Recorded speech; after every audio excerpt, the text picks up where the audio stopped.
ശശിയേട്ടാ, ആ നിങ്ങൾ വന്നല്ലോ. പണിയെന്ന് പറഞ്ഞാല് മുകളില് കുറച്ച് വെയിറ്റ് സാധനമുണ്ട്, അതെല്ലാം എടുത്തിട്ട് ഒന്ന് താഴെ ഇറക്കണം. ശശിയേട്ടാ, ഒന്നിങ്ങ് വന്നട്ടെ. എന്നാടോ വീട്ടിന്റെ പണിയല്ലോ ഏകദേശം കഴിഞ്ഞല്ലോ. ഇവിടെ നീ പറയുന്നു? ശശിയേട്ടാ, നിങ്ങളുടെ പഞ്ചായത്തിന്റെ പെർമിഷനിൽ ഓക്കെ അല്ലേ? അതെല്ലാം ശരിയാക്കിയല്ലോ. സിനിമ എന്നെല്ലാം പറഞ്ഞാൽ നമ്മളെ ലാലേട്ടന്റെ താമോനെ സിനിമ. ശശിയേട്ടാ, ഒരു വീടെടുക്കുമ്പോൾ പഞ്ചായത്തിന്റെ നിയമം അനുസരിച്ച് ഒരുപാട് കാര്യങ്ങൾ ശ്രദ്ധിക്കാനുണ്ട്. എത്രയെത്ര സിനിമകളാ.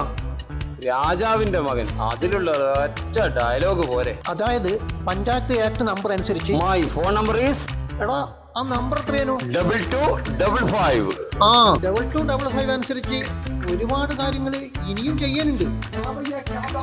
2255 ഓരോരോ വകുപ്പ്.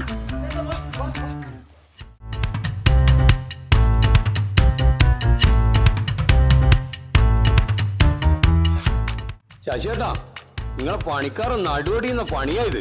മേലേന്ന് സാധനം ഇറക്കി വരിക പറഞ്ഞാല് ഡബിൾ കൂലിയാ. എന്താ ഇത്? എല്ലാ ശശിയേട്ടാ, ചായ ഒന്നും ആയിട്ടില്ലേ? ഇവിടെ കഞ്ഞിന്റെ സമയമൊന്നും ആയിട്ടില്ലടോ.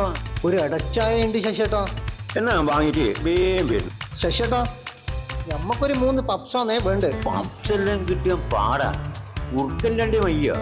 കുറുക്കൻ്റെ അടിയിൽ ഇവിടെ കിട്ടുക.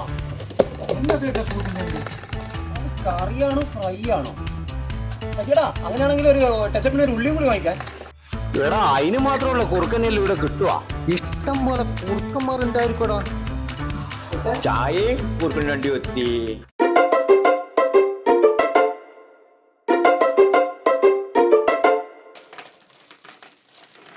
ഇതാ മക്കളെ കുറുക്കൻ രണ്ടി, നല്ലോണം കഴിച്ചോളി. ഇതാ കുറുക്കൻ്റെ അണ്ടി. ഇതുണ്ട് ബിസ്ക്കറ്റ് അല്ലേ? നാട്ടിൽ എല്ലാ വകുപ്പും അറിയാം. കുറുക്കൻ രണ്ടി എന്താണെന്ന് അറിഞ്ഞു. 2255